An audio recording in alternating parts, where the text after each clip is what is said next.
As a journalist with 7 years of experience and a long-standing interest in the British monarchy, I found Channel 4's Dispatches documentary, The King, the Prince and Their Secret Millions, to be misleading and lacking in nuance. While the programme raised questions about financial activities of the Duchy of Lancaster and Cornwall, it failed to provide a comprehensive view of the monarchy's financial structure and charitable contributions. What the Dispatches documentary titled The King, the Prince and Their Secret Millions, which aired back on the 2nd of November 2024, completely failed to address is the stark contrast between duchy-managed land policies and how the government land is exploited. In my view, the programme served as a thinly veiled anti-monarchy narrative, pushing a one-sided agenda that paints the royals as extractive, while ignoring that the duchies often allow affordable leases for local people, charities and small businesses. Meanwhile, government land dealings, not subject to the same scrutiny, bring in secret billions, often overcharging and diverting funds without meaningful reinvestment into housing, schools or communities. This selective narrative deflects from the fact that royals use their wealth to deliver tangible support via housing, environmental projects, veterans care and charitable infrastructure work that the government often fails to match despite holding vastly larger assets. That Dispatches is aired without balancing this context is not just irresponsible, it's dangerous, because many people will accept it as credible without question. Right, so let's get on to debunking some of this trash that Dispatches has basically now added to the internet that people are now believing, surprisingly enough. Right, in order to talk about the duchies, people need to understand the duchies first. So, the Duchy of Lancaster and the Duchy of Cornwall are private estates held in right of the Crown and in right of the Prince of Wales, respectively. These estates are not funded by taxpayers, but generate income through commercial activities on their land holdings. The Duchy of Cornwall, for instance, reported a distributable surplus of £23.6 million in 2025 alone, which supports the official and charitable activities of the Prince of Wales and his family. Importantly, both King Charles and the Prince of Wales voluntarily pay income tax on the revenues they receive from their duchies.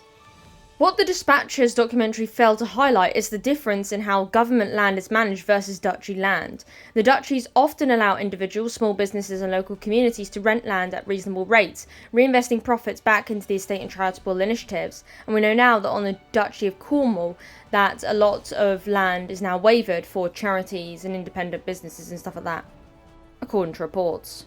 By contrast, government-owned land, especially in urban areas, can generate secret billions in rents and taxes, often at rates much higher than the duchies charge. This demonstrates that the duchies prioritise community support and long-term sustainability rather than solely profit. Up next, we've got charitable contributions. The documentary did not adequately highlight the significant charitable work undertaken by the royal family. The Royal Foundation, for example, allocated 95% of its $15 million expenditure in 2022 to charitable activities, including initiatives in conservation, mental health and early childhood development. Prince William's Earthshot Prize, which aims to find innovative solutions to environmental challenges, is another example of how funds from duchy revenues and royal initiatives directly support public benefit. These contributions are reinvested into communities, schools, housing and social programmes, something not generally done with government land revenues.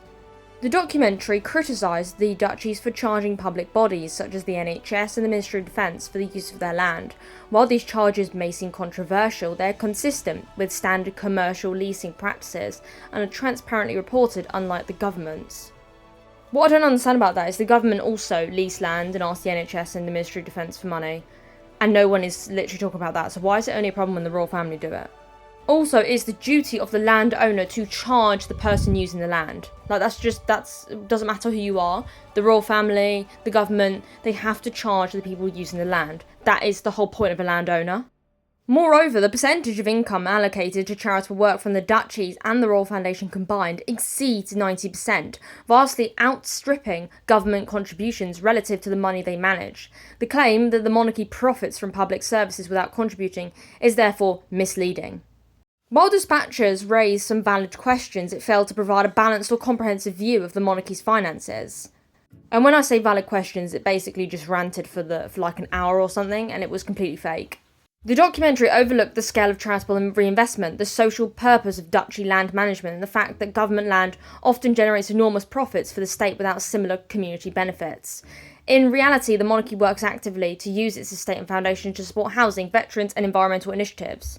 and numerous charities demonstrating a level of public contribution far greater than portrayed in this documentary. I would 100% be very sceptical watching this documentary, no matter how much someone will say, well, have you watched Dispatches? It's just an anti-monarchy narrative. The documentary just basically ignores how the monarchy works, how finances work, and actually how the UK land law also works as well. You'll often hear the argument that the royals shouldn't own the duchies or that their land holdings are somehow illegitimate, but that line of thinking ignores reality. Land will always be owned by someone. If the monarchy were abolished tomorrow, the duchies wouldn't disappear. They would still exist and the royal family would still legally own them as private estates. Just as many other wealthy families across the UK own acres of farmland, commercial property, or even land used for zoos and charity work. Private land ownership is not unique to the Crown. The difference is that the monarchy consistently channels wealth generated from these estates back into the communities, whether through sustainable farming, affordable housing developments like those Prince William is driving forward, or large-scale transport initiatives supported by duchy revenues. The claim that this land could simply be community-run is unrealistic in the UK, because even in supposedly cooperative or local projects, someone still has to foot the larger bills, manage upkeep, and take responsibility for staff, legalities, and long-term investment. The duchies provide this stability while ensuring the wealth they generate is reinvested into people and projects, not just for profit. This is just something that is really, really important for people to understand. You know, you can't just say, oh, I'm going to community run this part of the land, because legally there would always have to be someone at the top in charge of it, and that's the person that basically people were paid for. You know, not paid for, pay to. And so it's really important for people to understand that we can't just say, oh yeah, actually, we want this land to be community run, because someone at the top will always run it. And in this case, it's still the same system that the government and the monarchy use.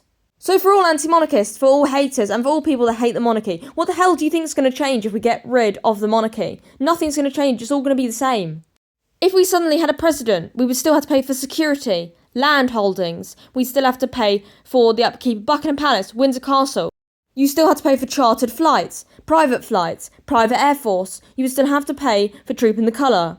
You would have the president, who probably has never served a day in his life, where at least the monarchy has actually served, as head of the armed forces, exactly the same as the monarchy is currently. Also, no day-to-day runnings of this country would change if we got rid of the monarchy. This is because the government runs the country, not the monarchy. So in actual fact, the people that like a president have actually got what they wanted already, because the government actually physically runs the country. So what the hell do they think it's going to change if they just suddenly get rid of the monarchy? Nothing. The monarchy is a symbolism of this country. They represent us and they pay for charitable causes that are ignored by the government at the moment, and they probably will be always ignored by the government. And if you got a president, it wouldn't be any better. They still cost more money than the monarchy. The monarchy is the cheapest thing to run in this country. At the moment, they take around 0.05% of the public purse. The monarchy is the cheapest thing and does so much for our country, our national community, and unites us. What on earth do these anti-monarchists think is going to change? Nothing, so it's worth keeping the monarchy. They do so much for our country. As you can see, they literally invest their millions and billions into the UK, into the charities that need it the most, and into the most vulnerable in society. Meanwhile, the government basically just wastes money on HS2, which cost around £79 billion. Like, that could have gone to the NHS. Also, as well as that, last but not least, the monarchy also brings in loads for tourism, is a unique selling point for the UK, and they also work really, really hard for us. They're always trying to do their best to serve communities and serve their charities and their patronages, which something the government, again, doesn't do, and it's a unique point. And you know, the UK monarchy is also one of the most famous in Europe. And also, last thing, if you hate the monarchy, ignore them. Don't follow royal pages, don't troll the royals, don't make fun of them, and don't make disrespectful memes. Like I ignore things that I don't like, people that hate the monarchy ignore the monarchy as well. If you don't like the monarchy, easy, just ignore them. Stop hating on them for serving and doing public good, which, again, the government does not do. Anyway, that's the end of the video. We hope you enjoyed today's video. I basically explained about how Dispatches is basically wrong. Anyway, we hope you have a wonderful rest of your day wherever you are, and we hope to see you in the next report. Thanks for watching, everyone. Bye!